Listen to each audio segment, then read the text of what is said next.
رات کا سمے تھا۔ سب پکشی اپنے اپنے گھروں میں سوئے ہوئے تھے، پرنتو کسی پکشی کو نہیں پتا تھا کہ آج ان کے ساتھ کیا ہونے والا ہے۔ وہ سب تو گہری نیند سو رہے تھے کہ آسمان پر گہرے بادل چھا جاتے ہیں۔ بادل زور سے گرجتا ہے، بارش شروع ہوتی ہے۔ بارش اتنی زور سے شروع ہوتی ہے کہ آج سے پہلے کسی پکشی نے اتنی بارش نہیں دیکھی تھی۔ اور پھر چڑیا کی آنکھ کھل جاتی ہے۔ ککو ککو جلدی اٹھو بیٹا، بارش بہت تیز ہے، ایسا لگتا ہے جنگل میں باڑھ آنے والی ہے۔ لیکن ماں، ہمارا گھر تو بہت سرکشت ہے۔ ککو بیٹا، اتنی تیز بارش میں نے آج تک نہیں دیکھی، نہ جانے کیوں مجھے آج بہت ڈر لگ رہا ہے۔ وہ ایسے ہی ابھی باتیں کر رہے تھے کہ ان کا گھر زور زور سے ہلنا شروع ہو جاتا ہے اور ان کا گھر ٹوٹ کر نیچے گر جاتا ہے۔ ہر طرف پانی ہی پانی تھا۔ ککو میرے بچے، کوئی چوٹ تو نہیں آئی آپ کو؟ مما، میں ٹھیک ہوں، اور آپ بھی ٹھیک ہیں نا؟ میں بھی ٹھیک ہوں میرے بچے، پرنتو آپ نے ڈرنا نہیں ہے، ایسے حالات میں ڈرنا نہیں چاہیے، بلکہ مقابلہ کرتے ہیں۔ وہ ایسے بیٹھے ہوئے تھے کہ کبوتر بھی وہاں آ جاتا ہے۔ چڑیا، آپ کا گھر بھی ٹوٹ گیا؟ میرا گھر تو پہلے ہی کمزور تھا، آپ کا گھر تو ٹھیک ہے نا؟ سبھی پکشیوں کے گھر ٹوٹ گئے، کوئی بھی پرندہ ایسا نہیں ہے جس کا گھر بچا ہو۔ بارش بہت ہی تیز تھی، میں نے تو اتنی تیز بارش کبھی نہیں دیکھی۔ چلو کوے کی طرف چلتے ہیں۔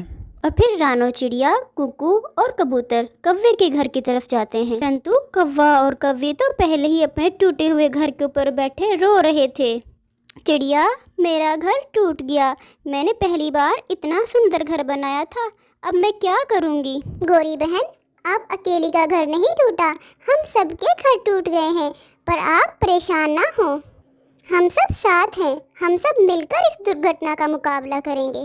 آج کی رات ہم یہیں بیٹھ کر گزارتے ہیں اور پھر صبح اٹھ کر کوئی اپائے سوچیں گے۔ وہ سب ایسے ہی کوے کے ٹوٹے ہوئے گھر پر بیٹھ کر رات گزارتے ہیں۔ کافی سمے بارش ہونے کے بعد بارش رک جاتی ہے اور پھر صبح ہوتی ہے۔ بارش کے بعد ہمارا اس جنگل میں رہنا تو بہت مشکل ہے، کیونکہ یہاں تو ہر طرف باڑھ آ گئی ہے، ہر طرف پانی ہی پانی ہے۔ مجھے لگتا ہے کہ ہمیں یہاں سے کہیں اور پرواز کر لینا چاہیے۔ چڑیا، ہم پورب والے جنگل کی دشا میں چلتے ہیں، وہاں پر بہار کا موسم چل رہا ہے اور کھانے پینے کے لیے بھی بہت سی چیزیں موجود ہیں۔ ہم بھی آپ کے ساتھ ہی ہیں، کیونکہ یہاں گھر بنانے سے بہتر ہے کہ ہم بھی یہاں سے چلے ہی جائیں۔ اور پھر وہ سب دوسرے جنگل میں جانے کے لیے اڑتے ہیں۔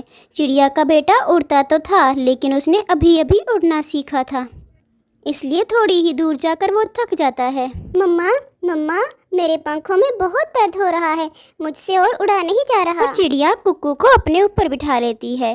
وہ سب اڑے ہی جا رہے تھے، سفر ابھی بہت باقی تھا۔ وہ سب بھی بہت تھک جاتے ہیں اور ایک درخت پر بیٹھ جاتے ہیں۔ اچھی بھلی زندگی گزار رہے تھے، نہ جانے کہاں سے یہ مصیبتیں ہمارے بھاگے میں آ گئی۔ مجھے تو بھوک بھی بہت لگی ہے۔ مما مما، میرے شریر میں بہت درد ہو رہا ہے۔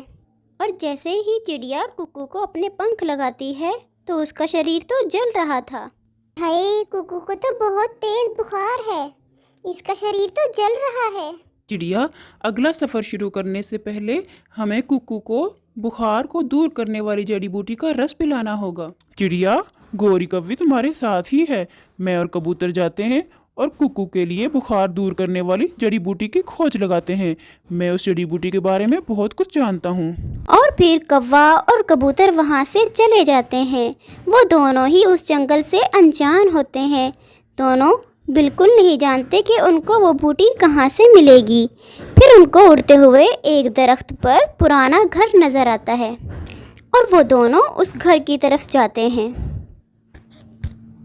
کبوتر یار، دیکھتے ہیں اس گھر میں کون رہتا ہے، شاید وہ ہماری مدد کر دے۔